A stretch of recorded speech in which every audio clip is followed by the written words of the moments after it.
Hello students, I am Savita Gupta, a language instructor. Welcome in Learn with Savita. आज हम class 11th की English book Hornbill का 4th chapter landscape of the soul, जिसे Nathalie ट्रोवेराय ने लिखा है, उसे करने जा रहे हैं। ये लेसन थोड़ा सा डिफ़िकल्ट है, लेकिन अगर आप ध्यान से सुनेंगे तो एक के बाद एक इमेजेस आपके दिमाग में आती जाएंगी और काफ़ी कुछ क्लियर हो जाएगा। अगर इस चैप्टर की बात करें तो लेखिका सबसे पहले हमें कुछ स्टोरीज सुनाती हैं और इन स्टोरीज़ को बेस बनाकर चाइनीज़ और यूरोपियन पेंटिंग्स के बैकग्राउंड को बताते हुए उसे एनालाइज करती हैं और फिर इनकी व्याख्या करती हैं।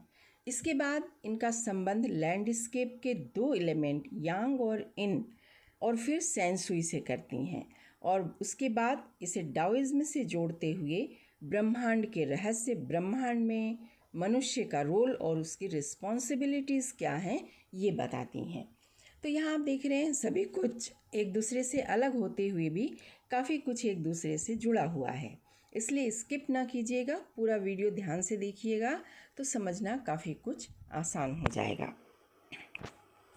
A wonderful old tale is told about a painter, Wu Daozi, who lived in 8th century.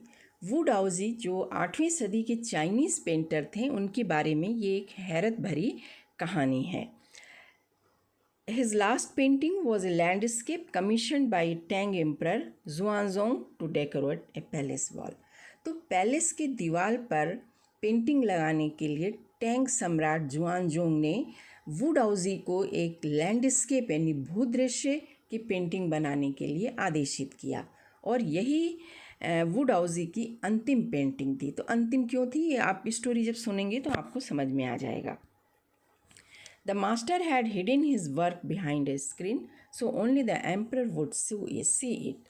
तो वू डाओजी ने लैंडस्केप का चित्र तो बना दिया, लेकिन उन्होंने अपनी पेंटिंग को पर्दे के पीछे छुपा कर रखा था।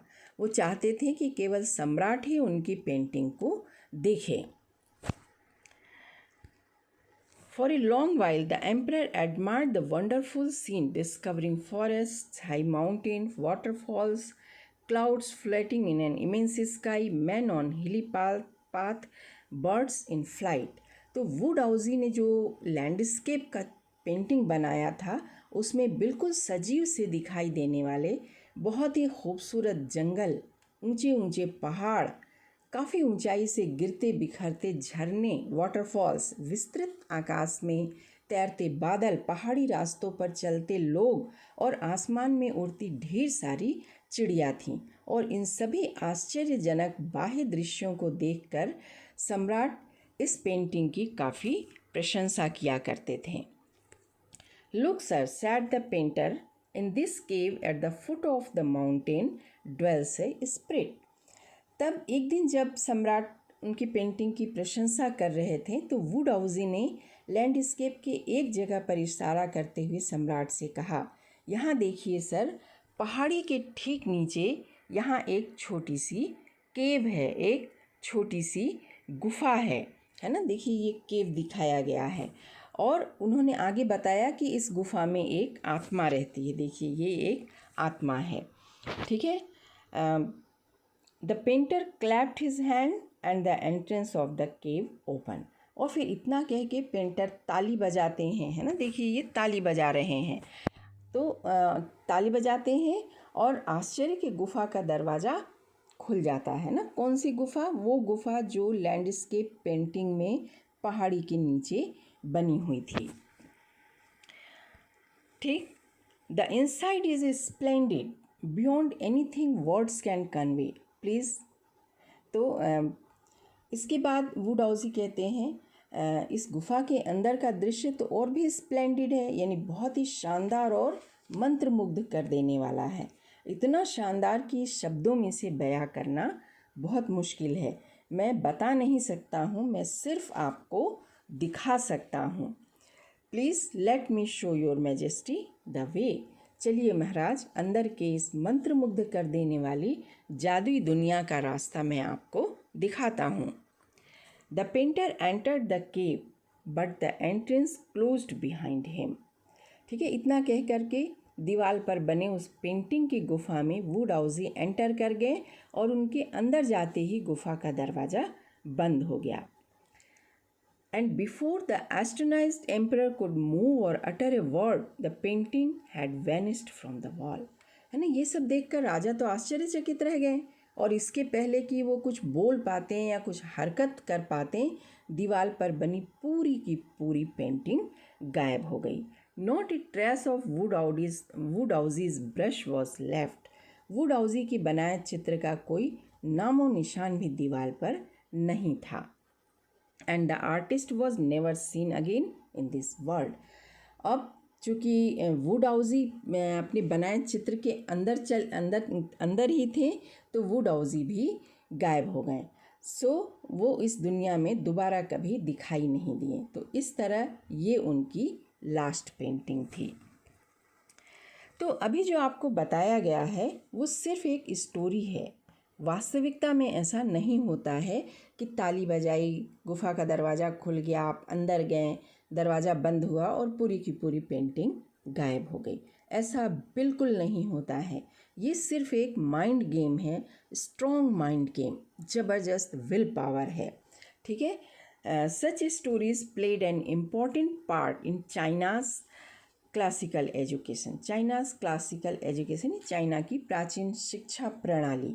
तो चाइना की जो प्राचीन शिक्षा प्रणाली है उसमें इस तरह की कहानियों का एक महत्वपूर्ण योगदान है। ठीक वैसे ही जैसे हमारी पंचतंत्र की कहानियाँ होती हैं, क्योंकि किसी भी कठिन बात को कहानी के माध्यम से किसी को भी समझाना बहुत आसान हो जाता है। The books of Confucius and Zhuangzi are full of them. Confucius और ज़ुओंगेज़ी जो चाइनीज़ फ़िलोसोफ़र हैं, इन्होंने बहुत सी कहानियाँ लिखी हैं, बहुत सारी किताबें लिखी हैं, और उनकी किताबें ऐसे शिक्षाप्रद कहानियों से भरी पड़ी हैं। देखिए, ये एक जो कन्फ्यूशियस की लिखी एक कहानी की किताब है, और ये ज़ुओंगेज़ी की लिखी कहानियाँ हैं।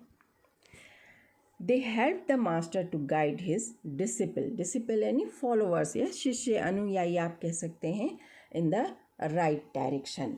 ठीक है। और ये कहानियाँ गुरु अपने शिष्य को सही दिशा में मार्गदर्शन कर सके, इसमें काफ़ी सहायक होती हैं, क्योंकि ये कहानियाँ इनके विल पावर और इनके इमेजिनेशन को काफ़ी स्ट्रॉन्ग बनाती हैं। बियॉन्ड द एनेक्डोट यानी कि short story, they are deeply revealing of the spirit in which art was considered। है ना, इतना ही नहीं, ये छोटी छोटी जो शिक्षाप्रद कहानियाँ हैं, ये जीवन में कला के मूल्य क्या हैं ये बताती हैं, या यूँ कह ले कि ये कहानियाँ इनकी गहराई में दबे कला की उस आत्मा को व्यक्त करती हैं जिसे ये बताना चाहती हैं। साथ ही ये स्टोरीज़ ये भी बताती हैं कि आर्ट कितना पावरफुल है, कि व्यक्ति जो सोचता है वास्तव में ऐसा होते हुए देख भी सकता है, एहसास भी कर सकता है, जैसा वुडहाउसी के केस में आपने देखा। Contrast this story another famous one about a painter who wouldn't draw the eye of a dragon he had painted। तो ये जो वुडहाउसी की स्टोरी अभी आपको बताई गई है, इससे अलग हटकर लेखिका एक और चाइनीज़ स्टोरी बता रही हैं। तो इस स्टोरी में एक बहुत मशहूर पेंटर हैं, और वो एक ड्रैगन का बहुत ही लाइवली पेंटिंग बनाते हैं। पूरे ड्रैगन की पेंटिंग बना देते हैं, पर उसकी आँख नहीं बनाते हैं। For fear it would fly out of the painting, क्योंकि वो डरते हैं कि उनकी पेंटिंग इतनी सजीव है कि ड्रैगन की आंखें बनते ही पेंटिंग पूरी हो जाएगी और वो ड्रैगन पेंटिंग से निकल करके उड़ जाएगा। With an old story from my native Flanders that I find most representative of western painting.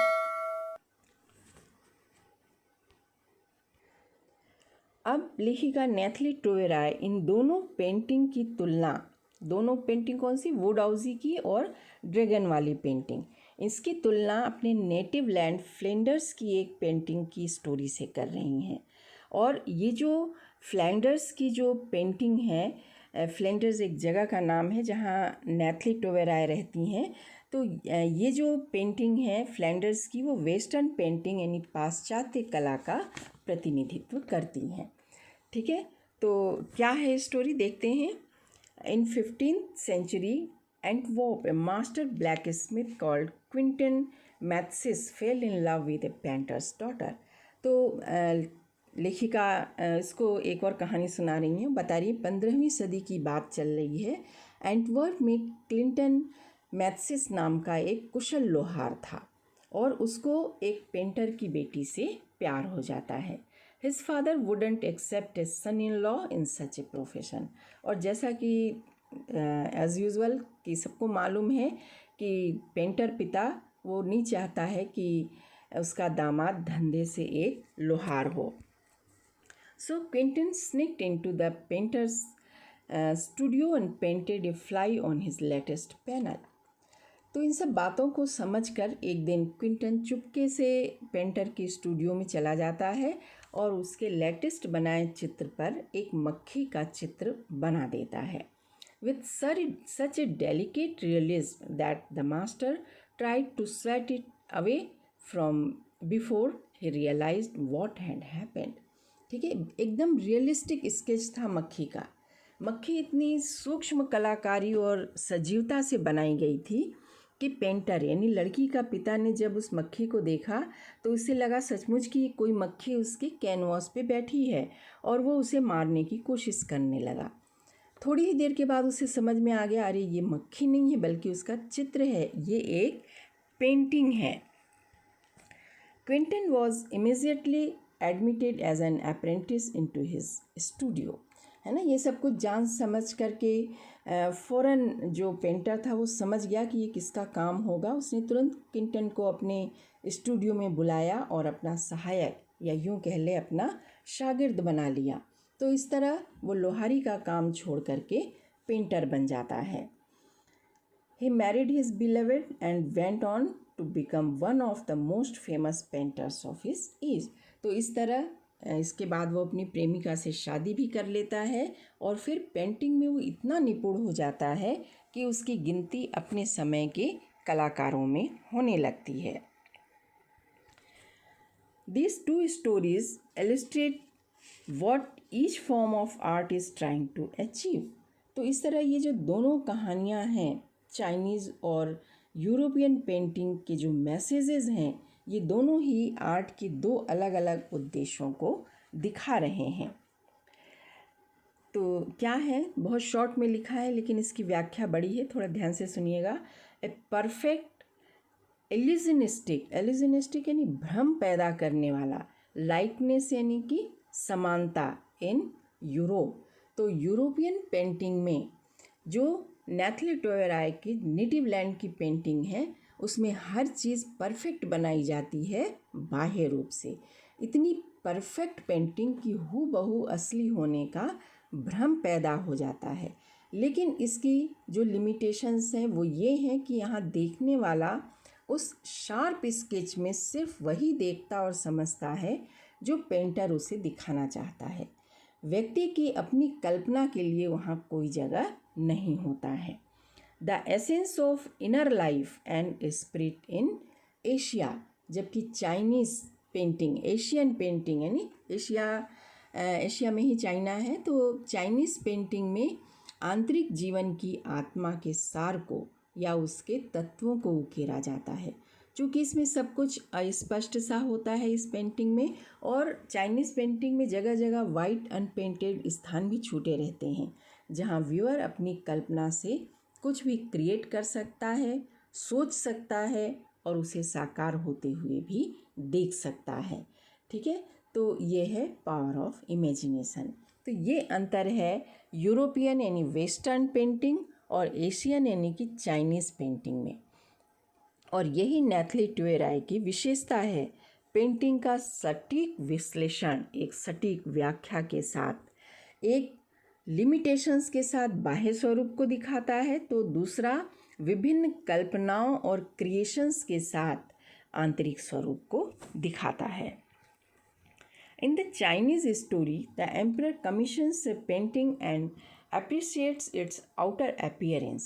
तो चाइनीज़ स्टोरी जो अभी हमने वुडाओजी के ऊपर पढ़ी, जिसमें एम्परर वुडाओजी को लैंडस्केप बनाने को आदेश देता है और जब पेंटिंग बन जाती है तब राजा उस पेंटिंग के बाह्य स्वरूप को उसके बाहरी सौंदर्य की खूब तारीफ करता है। यानी वो तारीफ सिर्फ उन चीज़ों का करता है जो उसे अपनी बाहरी नेत्रों से दिखाई दे रही है। लेकिन चाइनीज़ पेंटिंग की लिमिटेशंस सिर्फ यहीं तक नहीं है। आगे देखते हैं कहाँ है। But the artist reveals to him the true meaning of his work. यहाँ वुडाउजी अपनी कृति की सही अर्थों में उसके रहस्यों को राजा के सामने प्रकट करते हुए उनका ध्यान उस ओर खींचते हैं जिसे वो अपने बाहरी नेत्रों से नहीं बल्कि कल्पना की शक्ति से ही देख सकते हैं। ठीक है, तो The emperor may rule over the territory he has conquered, but only the artist knows the way within. तो आगे बता रहे हैं कि राजा जिन क्षेत्रों को उन्होंने जीत रखा है वहाँ पर वो राज्य कर सकते हैं, लेकिन सिर्फ एक कलाकार ही वो कला जानता है जिससे वो अपनी कल्पना शक्ति से कहीं भी जा सकता है। ठीक है, और इसके लिए उसे किसी क्षेत्र को जीतने की आवश्यकता नहीं होती है। Let me show the way the Dao, a word that means both the path और द मेथड। दाओ जो एक चाइनीज़ कंसेप्ट है जो यूनिवर्स के रहस्यमय वर्किंग को रिप्रेजेंट करता है।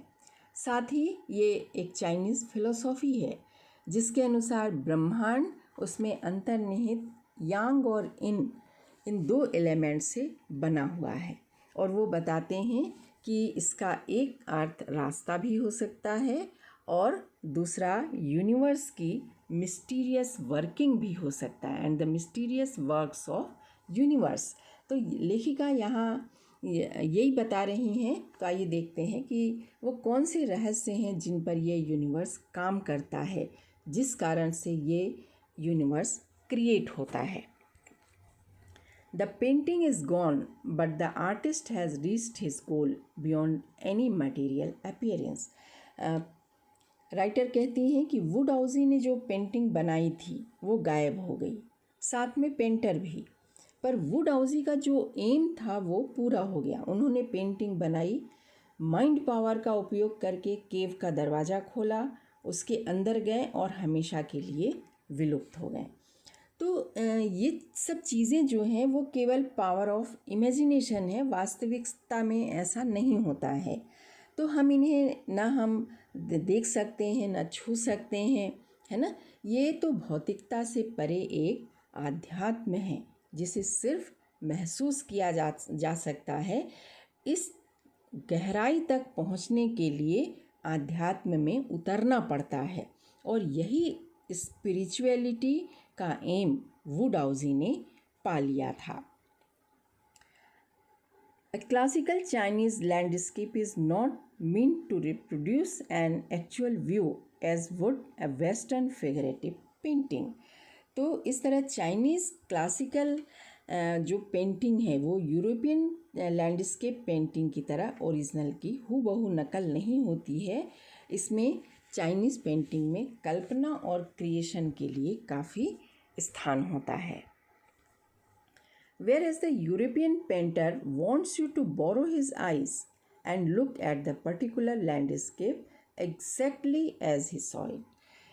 ऐसे भी देखें तो एक यूरोपियन पेंटिंग में हर चीज़ वेल स्केच्ड होती है जैसे वास्तविक लैंडस्केप में होती है।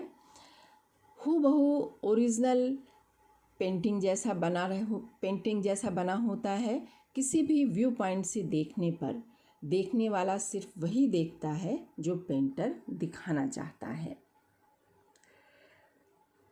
From a specific angle, the Chinese painter doesn't choose a single viewpoint. जबकि चाइनीज़ पेंटिंग किसी एक सिंगल व्यू पॉइंट को लेकर नहीं चलती है। ये ओरिजिनल की हूबहू नकल नहीं होती है। चाइनीज़ पेंटिंग में अस्पष्ट से बहुत से अनपेंटेड सफ़ेद जगह छूटे होते हैं। ऐसा इसलिए होता है ताकि देखने वाला जैसा इमेजिन करता है वहाँ पर उन चीज़ों को अपनी कल्पना के अनुसार बदल कर देख सकता है। His landscape is not a real one, and if you can enter it from any point, then travel in it. ठीक है। चाइनीज़ लैंडस्केप वास्तविकता की हूबहू नकल नहीं होता, ये तो स्पष्ट है। ये भी स्पष्ट है कि शार्प स्केचिंग नहीं होती है, कहीं ना कहीं कुछ छूटा हुआ गैप होता है। ठीक है, जहाँ व्यूअर कहीं से भी आकर अपनी इमेजिनेशन के अनुसार कुछ भी सोच सकता है, कुछ भी अलग हट कर नया क्रिएट कर सकता है, यहाँ तक कि उस पेंटिंग में वो अपनी मौजूदगी भी खुद दर्ज करा सकता है। The artist creates a path for your eyes to travel up and down and then back again in a leisurely movement। तो इस तरह से चाइनीज़ पेंटिंग में आर्टिस्ट इस इमेजिनरी ट्रेवल का एक रास्ता आपकी आँखों के लिए बनाता है, जिस पर आप आराम से ट्रेवल करके वापस आ सकते हैं। ट्रेवल करके वापस आ सकते हैं यानी कि अपने इमेजिनेशन में जा कर के फिर वापस आ सकते हैं। This is even more true in case of A horizontal scroll. यही चीज़ एक और तरह की चाइनीज़ पेंटिंग में, जिसे हॉरिजॉन्टल स्क्रॉल पेंटिंग कहा जाता है, उसमें भी पाई जाती है। In which the action of is slowly opening one section of the painting, then rolling it up to move on to another। तो इस पेंटिंग में हॉरिजॉन्टल यानी साइड बाय साइड धीरे से खोला और फोल्ड किया जाता है। जैसे जैसे इसे खोलते हैं उसमें अलग अलग दृश्य एक के बाद एक आते जाते हैं। ठीक है, तो यहाँ पर आप देखिए कि एक फोल्ड ये है, दूसरा फोल्ड ये है। जब इस फोल्ड को खोलते हैं ये पूरा बंद रहता है, फिर इसको बंद करके इस फोल्ड को खोलते हैं, फिर इन दोनों को बंद करके इस फोल्ड को खोलते हैं, फिर इन तीनों को बंद करके इस फोल्ड को खोलते हैं। तो इस तरह एक हिस्से को खोलना, फिर दूसरे को खोलना और पहले को फोल्ड कर देना, ये कल्पनाशीलता को पुट देता है कि देखें अब आगे क्या होगा। साथ ही साथ ये पेंटिंग में टाइम डायमेंशन यानी समय सीमा को भी जोड़ देता है। Adds a dimension of time which is unknown in any other form of painting. ठीक है, तो टाइम डायमेंशन कि एक दृश्य को देखो, इसी टाइम पीरियड में अगले दृश्य की कल्पना करो और तभी अगले फोल्ड में दूसरा दृश्य देखो एंड सो ऑन, है ना। ऐसा किसी अन्य प्रकार की पेंटिंग में नहीं पाया जाता है। It also requires the active participation of the viewer. तो चाइनीज़ लैंडस्केप पेंटिंग हो या हॉरिजॉन्टल स्क्रॉल पेंटिंग, इनमें व्यूअर को सक्रिय रहना पड़ता है। Who decides at what pace he will travel through the painting. उसकी सक्रियता ही ये तय करती है कि पेंटिंग को किस नज़रिए से और क्या क्या क्रिएट करते हुए, उसे कितना समय देते हुए और क्या क्या महसूस करते हुए वो आगे बढ़ना चाह रहा है। A participation which is physical as well as mental. ठीक है, तो और इन सब चीज़ों के लिए जो चाइनीज़ पेंटिंग है उसमें कहाँ जगह होती है, वो अनपेंटेड जो जगह छूटे रहते हैं वहाँ। तो व्यूअर की सक्रियता शारीरिक और मानसिक, physical as well as mental, मानसिक दोनों होती है।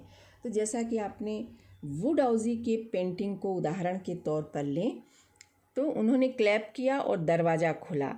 यहाँ एक स्ट्रॉन्ग इमेजिनेशन वर्क कर रहा है, वो मानसिक रूप से सक्रिय हैं। और फिर वो केव में प्रवेश करते हैं, दरवाज़ा बंद हो जाता है। तो यहाँ शारीरिक रूप से केव में प्रवेश करना शारीरिक पार्टिसिपेशन को बताता है। तो इस तरह से the Chinese painter doesn't want you to borrow his eyes. तो इस तरह से चाइनीज़ जो पेंटर हैं वो बिल्कुल नहीं चाहते कि सिर्फ आप उनकी आँखों से देखें, जैसा उन्होंने बनाया सिर्फ वो देखें। आप कल्पना करें और कल्पना की दुनिया में खो करके आनंद लें। He wants you to enter his mind. वो चाहते हैं कि आप उनके दिमाग में यानी पेंटर के दिमाग में पहुँचें और जिन चीज़ों को वो खुद कल्पना कर रहे हैं उसे देखने वाला भी वो महसूस करे और अपनी कल्पना शक्ति से उसे साकार होता हुआ भी देखे। इतना भी नहीं, वो ये भी चाहते हैं कि देखने वाले का नज़रिया भी उसमें शामिल हो और हो सके तो खुद पेंटिंग देखने वाला भी उस पेंटिंग में अपनी मौजूदगी दर्ज कराए। Is an inner one. Spiritual and conceptual space. तो यही है चाइनीज़ लैंडस्केप पेंटिंग के व्यू पॉइंट का इनर वन, जो पेंटर की नहीं बल्कि देखने वाले का क्रिएशन होता है। देखने वाला जैसा सोचता है वैसा वहाँ क्रिएट होता हुआ दिखाई देता है ना। और इस चीज़ को, ये एक विल पावर है, स्ट्रॉन्ग इमेजिनेशन है। वास्तव में ऐसा नहीं होता है, इसे सिर्फ होते हुए महसूस किया जा सकता है, और यही इसकी स्पिरिचुअलिटी है। स्पिरिचुअलिटी यानी कि आध्यात्म, किसी का इनर कॉन्शस। तो चाइनीज़ पेंटिंग स्पिरिचुअल होने के साथ कंसेप्चुअल स्पेस भी रखती है। कंसेप्चुअल यानी कि कल्पना के लिए स्थान भी रहता है इसके अंदर।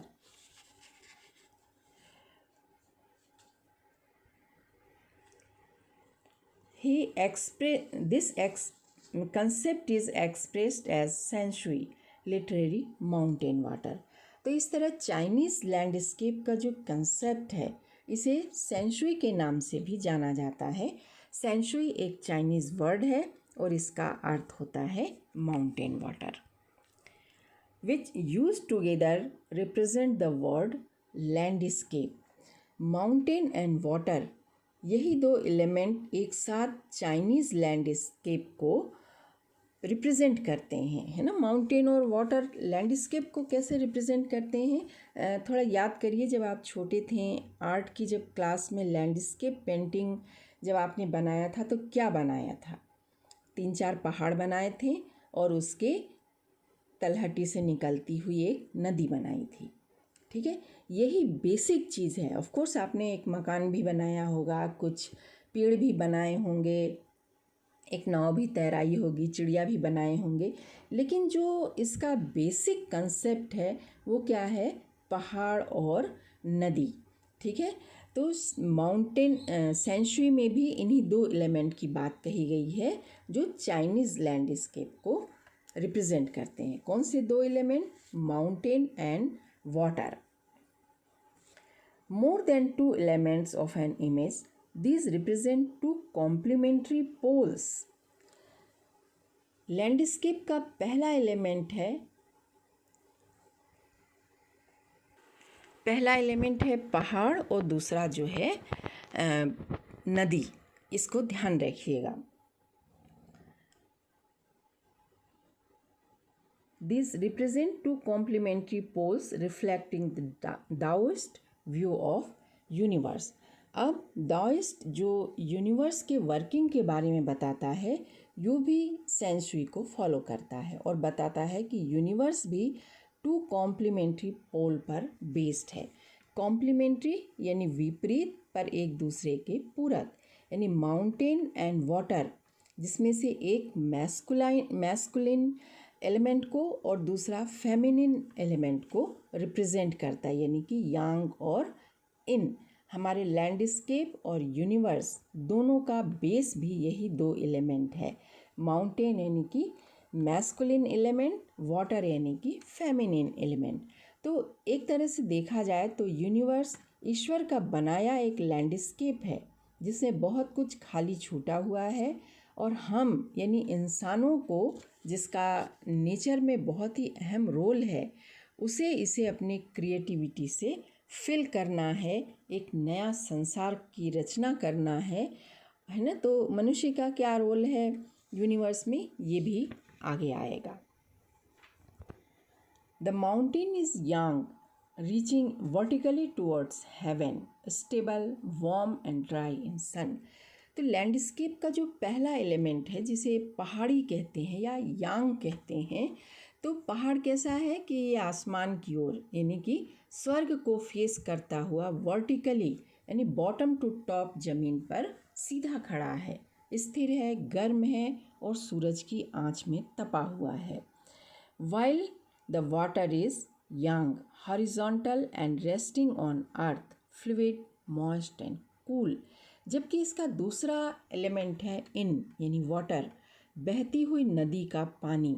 इन कैसा है? यह हॉरिजॉन्टल यानी धरती पर क्षैतिज पड़ी है, फ्लूइड यानी बह सकती है, नम है और ठंडी है। तो इस तरह यांग और इन ये दो मेन एलिमेंट हैं दाओइस्ट के। ठीक इसी तरह यांग यानी पहाड़ और इन यानी वाटर ये दो मेन एलिमेंट हैं लैंडस्केप के। ये दोनों क्वालिटीज़ में एक दूसरे के विपरीत और एक दूसरे के पूरक भी हैं और यही दोनों नेचर के भी मेन एलिमेंट हैं। The interaction of yin the receptive feminine aspect of universal energy. Yin जो यूनिवर्सल एनर्जी का रिसेप्टिव यानी ग्रहण करने वाला फेमिनिन एस्पेक्ट है and its counterpart yang active and masculine is a course of fundamental notion of Daoism. और yang जो कि यूनिवर्सल एनर्जी का एक्टिव और मैस्कुलिन पक्ष है, इनका जो एरिया ऑफ इंटरेक्शन है ना, ऊपर दिया है द इंटरेक्शन ऑफ इन, तो इनका जो एरिया ऑफ इंटरेक्शन है नी पहाड़ और नदी जहाँ धरती पर एक दूसरे से इंटरेक्ट होते हैं, यही दाओइज्म का मूलभूत आधार है। The meeting point of in and yang. What is often overlooked is an essential third element, the middle void, where their interaction takes place. तो लेखिका कहती हैं कि इन और यांग तो हैं ही लैंडस्केप में, इनके अलावा भी एक तीसरा एलिमेंट है जो हमेशा उपेक्षित रह जाता है और वो है मिडिल वॉइड, इन और यांग के बीच का शून्य स्थल। इस तरह मिडिल वॉइड वो स्पेस है, वो स्पेस है जहाँ इन और यांग यानी नदी और पहाड़ धरती पर एक दूसरे के संपर्क में आते हैं। यही उनका इंटरेक्शन पॉइंट है, उनका मिलन स्थल है और यही सबसे अधिक महत्वपूर्ण है जिसे अक्सर नज़रअंदाज कर दिया जाता है।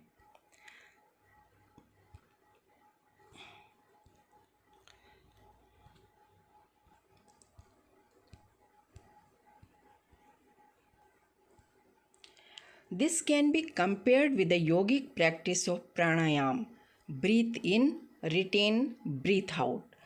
तो लेखिका इन लाइंस में दाओइज्म के कंसेप्ट को, इस मिडिल वॉइड को योगिक क्रिया प्राणायाम से कंपेयर कर रही हैं।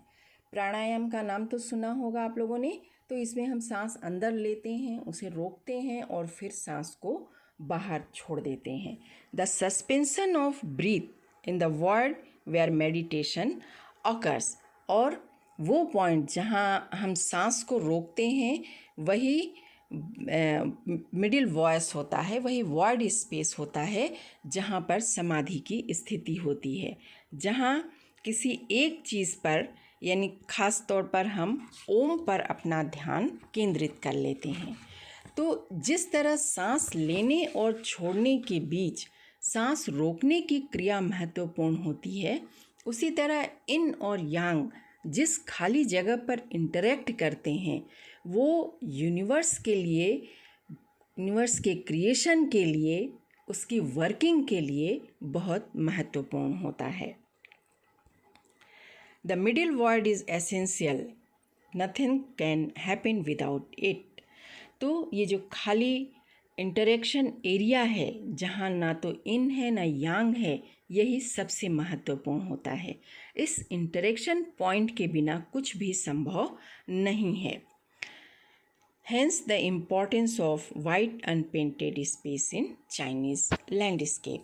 तो अब इस चीज़ को लेखिका चाइनीज़ लैंडस्केप से कोरिलेट करती हैं और बताती हैं कि चाइनीज़ लैंडस्केप पेंटिंग में जो खाली सफ़ेद जगह छोड़ी गई है वही इन और यांग के वॉइड एरिया को रिप्रेजेंट करता है। यही वो जगह है जहाँ देखने वाला अपनी कल्पना शक्ति के चमत्कार को महसूस करता है। उस खाली जगह पर वो जो भी सोचता है, वो जो भी कल्पना करता है, उसके होने का एहसास उसे होने लगता है। तो इस तरह चाइनीज़ लैंडस्केप पेंटिंग व्यूअर के इमेजिनेशन और क्रिएटिविटी को बूस्ट करता है। This is also where man find a fundamental role. और यही वो मिडिल वॉइड है जहाँ इंसान का रोल आ जाता है। In that space between heaven and earth, he becomes conduit of communication between both poles of universe. तो इन एंड यांग यानी रिवर और माउंटेन, या फिर ये कह लें कि अर्थ और हेवन के बीच के संपर्क का वो एक माध्यम बन जाता है। यूनिवर्स के दोनों छोर के बीच मनुष्य जो सजीव है, क्रिएटिविटी करता है, वही इन दोनों के बीच का कनेक्टिंग लिंक बनता है। His presence is essential even if it's only suggested. तो इस तरह यूनिवर्स में मनुष्य का होना बहुत आवश्यक है, भले ही उसकी उपस्थिति ज़र्रा बराबर हो, पर यह मनुष्य ही है जो अपने दिमाग से नई नई चीज़ों को सोचकर इस यूनिवर्स को अलग ही रंग रूप दे देता है। Far from being lost or oppressed by the lofty peaks, he is in Francois Cheng's wonderful expression. ऊंचे पहाड़ों की चोटियों में गुम होने या दब जाने की बात तो दूर, फ्रैंकोइस चेंग के इस अद्भुत एक्सप्रेशन को देखिए जो उन्होंने मनुष्य के लिए कहा है, the I of the landscape. उन्होंने मनुष्य को ईश्वर की बनाई लैंडस्केप की आँख कहा है। Absolutely right. So this is the end of the chapter. तो अब हम इस चैप्टर को, मालूम है मेरे को बहुत कॉम्प्लिकेटेड है ये, इस चैप्टर को अगर हम सारांश थोड़ा सा बताएं, शॉर्ट में बताएं, तो नैथली टुवेराय चाइनीज़ और यूरोपियन लैंडस्केप को एनालाइज करके उनके बैकग्राउंड के सिग्निफिकेंस को बताती हैं। यांग और इंग और उनके बीच के मिडिल वॉइड को पॉइंट आउट करते हुए बताती हैं कि यूनिवर्स का कंसेप्ट क्या है, और इसमें मनुष्य और उसकी कल्पना शक्ति और फिर उन कल्पनाओं के रियलिटी में बदलने की क्षमता के बारे में भी बताती हैं, क्योंकि यही सब कुछ एक नई दुनिया की रचना करता है।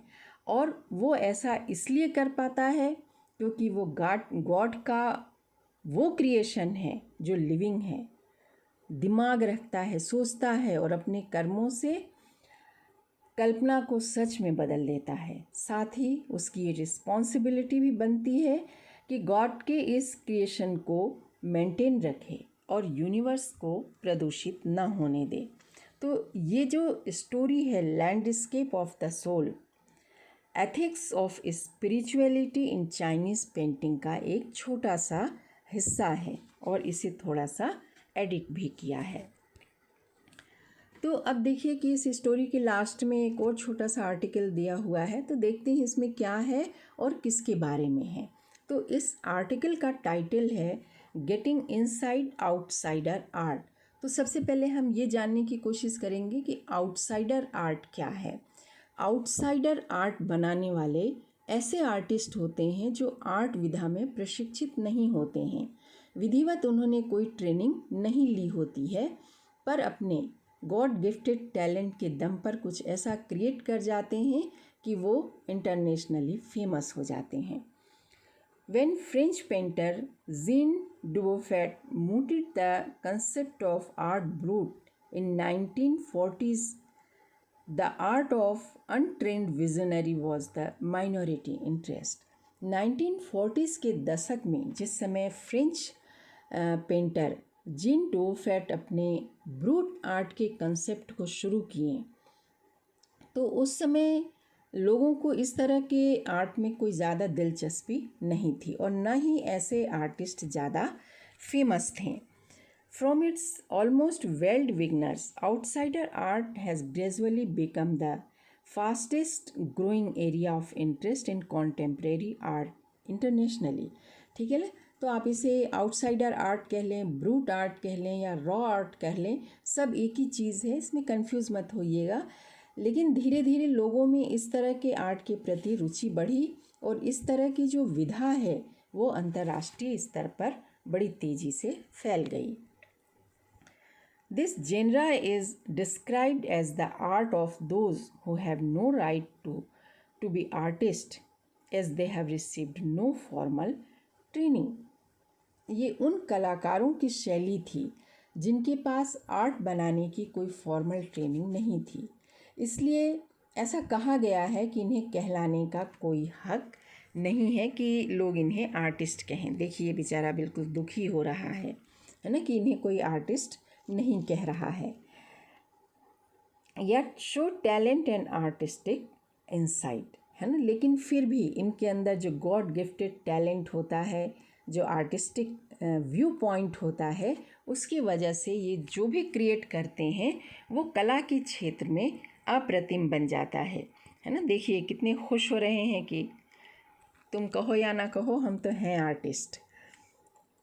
ठीक है, this their work are a stimulating contrast to a lots of mainstream offerings, है ना। तो इस तरह बूट आर्ट की बहुत सी कृतियाँ मुख्य धारा की कृतियों से यानी ट्रेडिशनल आर्ट की अपेक्षा बहुत अधिक प्रेरणादायी सिद्ध हुई हैं।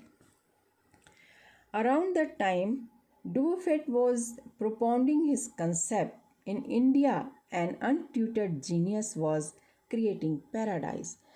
तो 1940s के दशक में जब डुबफेट अपने ब्रूट आर्ट के कंसेप्ट को लोगों के सामने लाने का प्रयास कर रहे थे, तो उस समय भारत में ऐसे ही एक अनट्रेंड आर्टिस्ट जिन्होंने कभी आर्ट नहीं सीखा था, वो चुपचाप अपने कला का एक स्वर्ग निर्मित कर रहे थे। ठीक है,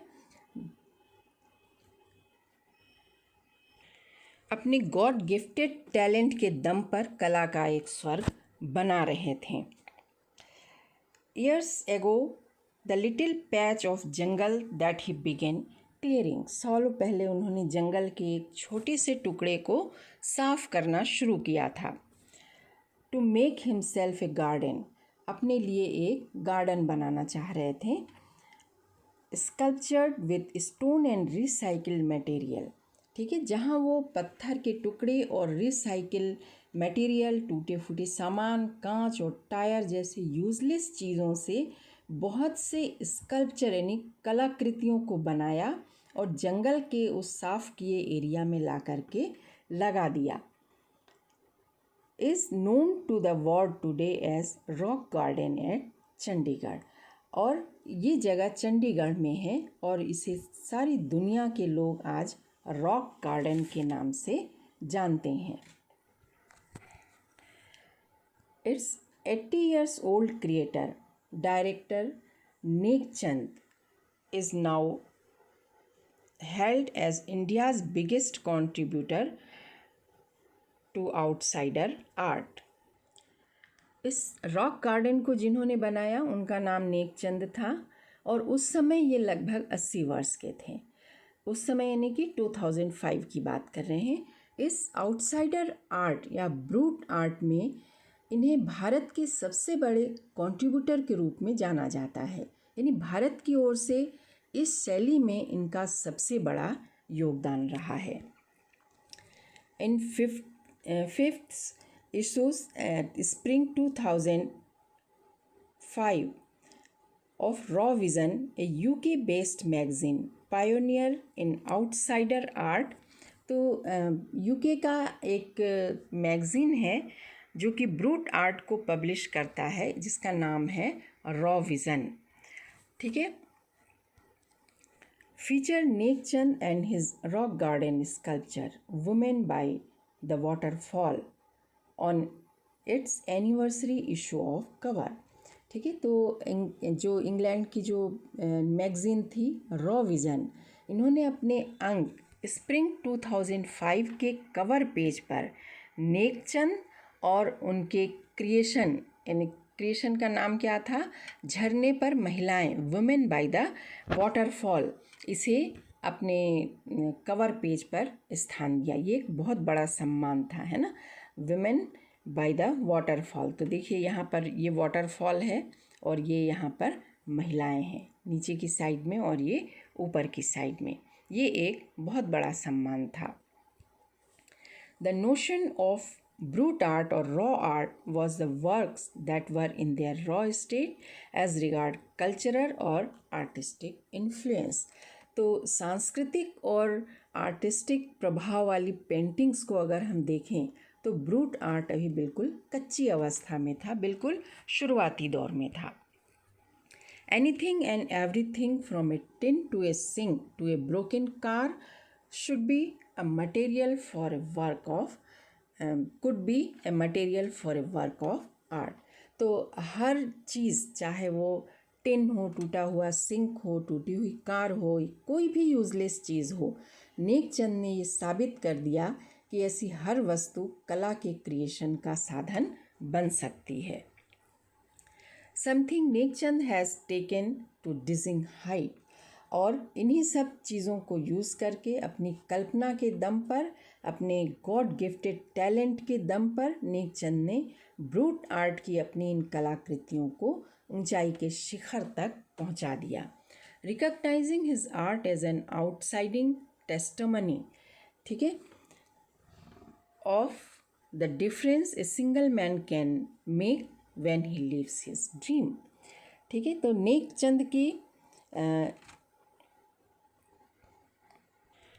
इन कला की इस बात का बेहतरीन प्रमाण है, बेहतरीन प्रमाण यानी कि आउटस्टैंडिंग टेस्टमनी, कि जब कोई व्यक्ति अकेले ही बड़े शिद्दत से अपने सपनों को साकार करने निकलता है तो वो क्या नहीं कर सकता है.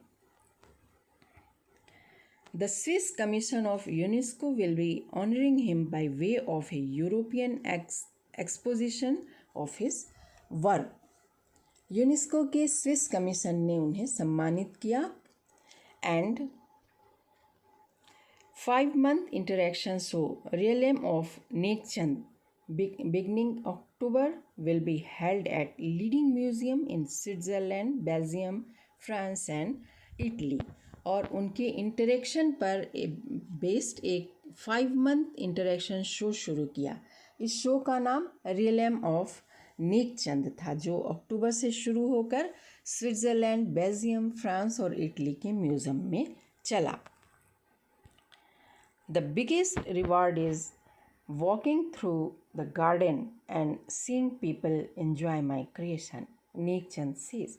सारे सम्मान नेकचंद को मिले, लेकिन उनका कहना है मेरे लिए सबसे बड़ा इनाम ये है कि लोग मेरे इस रॉक गार्डन में आते हैं, घूमते हैं और इन कलाकृतियों का आनंद लेते हैं.